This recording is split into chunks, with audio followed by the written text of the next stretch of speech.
The year's 2015. 3 years have passed since the 2012 Olympics in London that brought together so many people, not just in the UK, but around the world. And just a year away from the next one. But many things just don't change. They never do.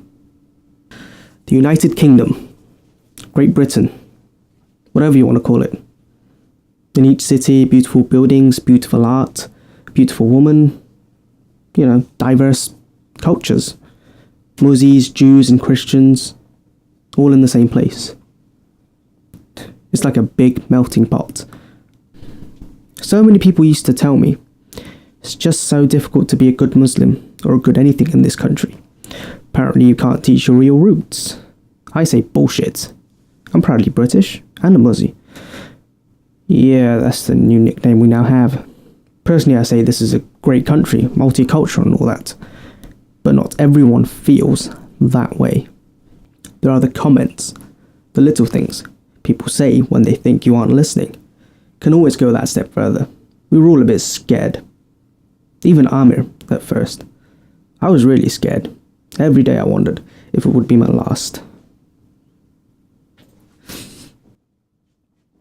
This is our place. Just a thing to fit in. British fish and chips. That's me there, sweeping the floor. And that's Wasim. Sorting out the boxes. Thankfully keeping quiet. At least for now. Aamir runs the place and he made sure we all had jobs.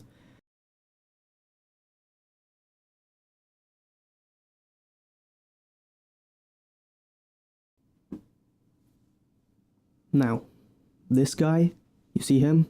The white guy, the asshole? Well, watch what happens next. None of us heard all what he said, but we heard enough. It was always the same. Every time he came in, he said something. We just let it go. It wasn't important. And he wasn't the worst one. We were getting used to it. But anyone can snap. Just apply the right amount of pressure. And here is the pressure. Jindal. A thug. Who thinks he's a Cray brother, Tony Montana, the Godfather, take a pick. I knew how this was going to go. We all did.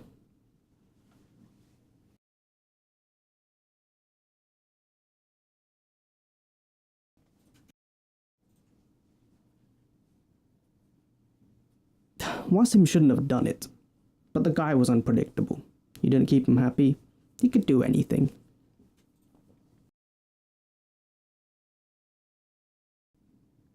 I think we could all safely say this was not Wasim's finest moment.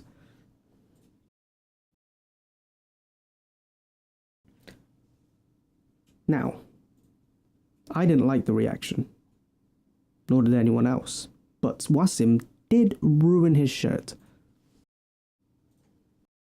Aamir had no problem sticking up for himself. He offered the guy a refund, free order next time, but he had to go.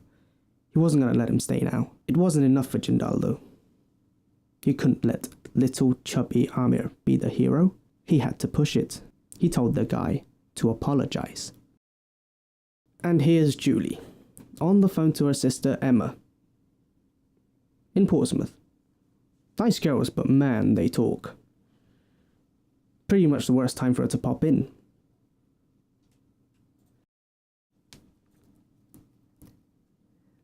Aamir will do his best to keep this under control, but with Jindal around, things can get out of control.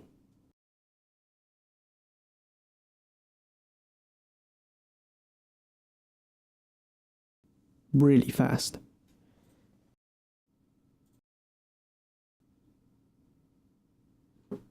Aamir was genuinely trying to help. He knew how this could go, and it wouldn't be Jindal who had to deal with it. It would be us.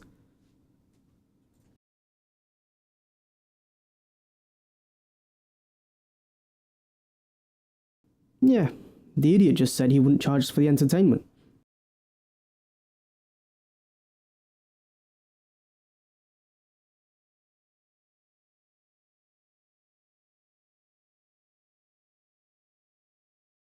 It was quiet then. A few customers, no trouble. It was shaping up to be a nice end to a strange day. Aamir and Julie were getting closer and closer.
So we partied.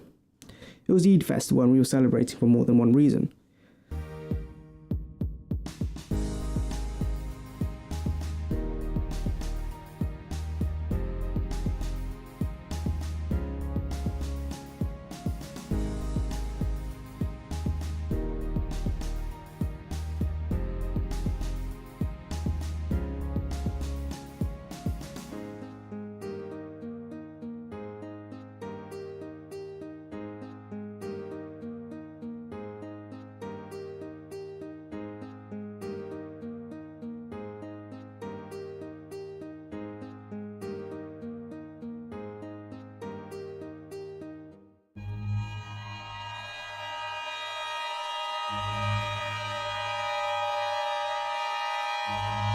All I could hear was screams, shouts for help, and calls of Ya Allah or Ya Ali Madad from Aamir's mouth.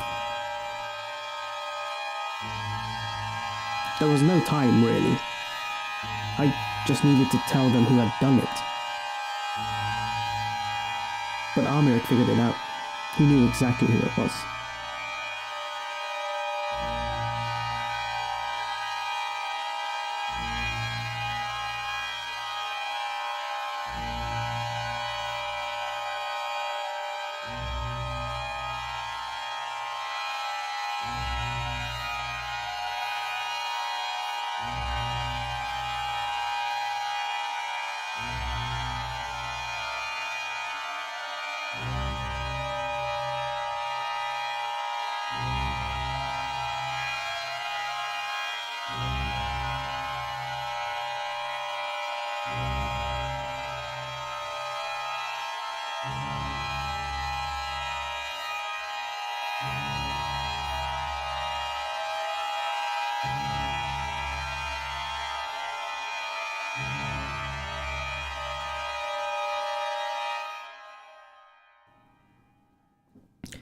We didn't know exactly what he was going to do, but we knew it was going to be something pretty big.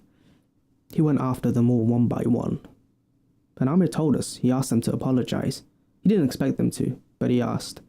And finally, he'd arrived at Brian's house.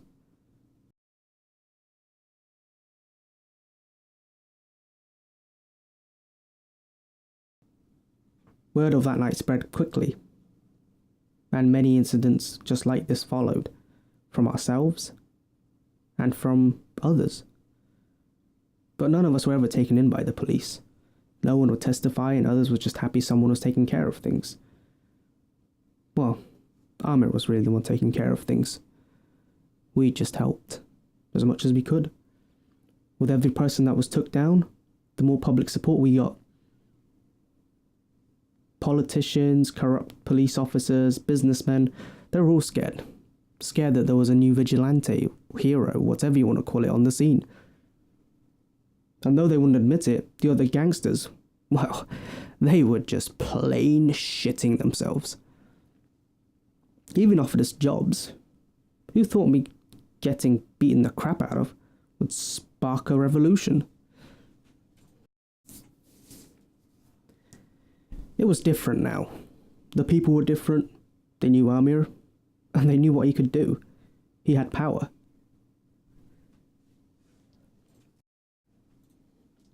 Some people celebrated. "It's great," they said. "Look how he stands up for us." Not everyone liked it, though.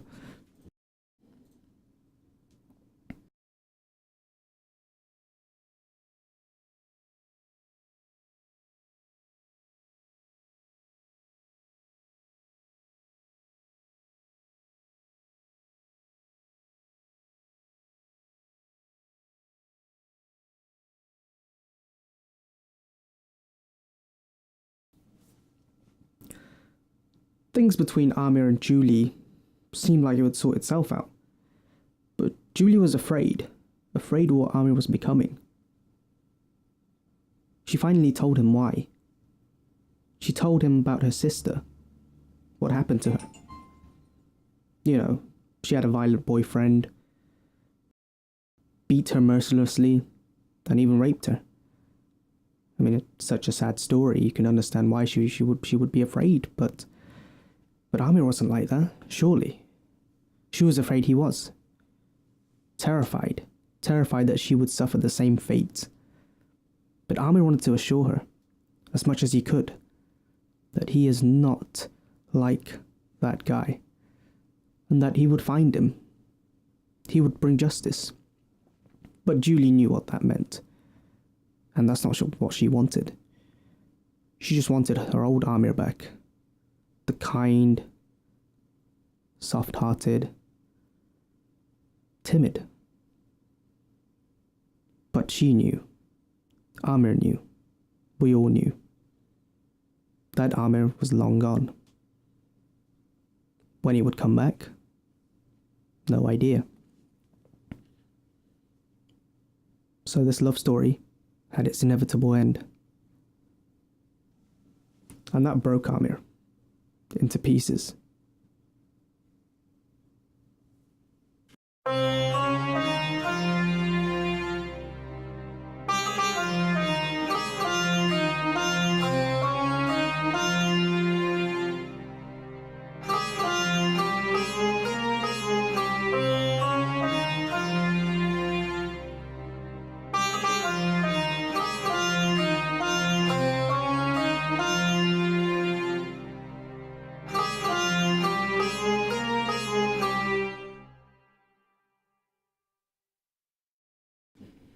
There are always bigger fish.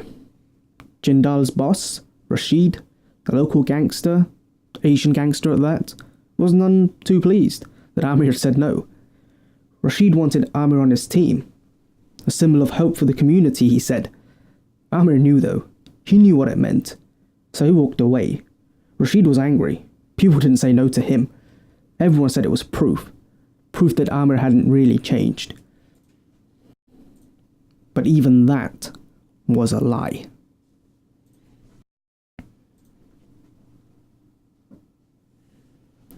After this night, Aamir would never be the same again.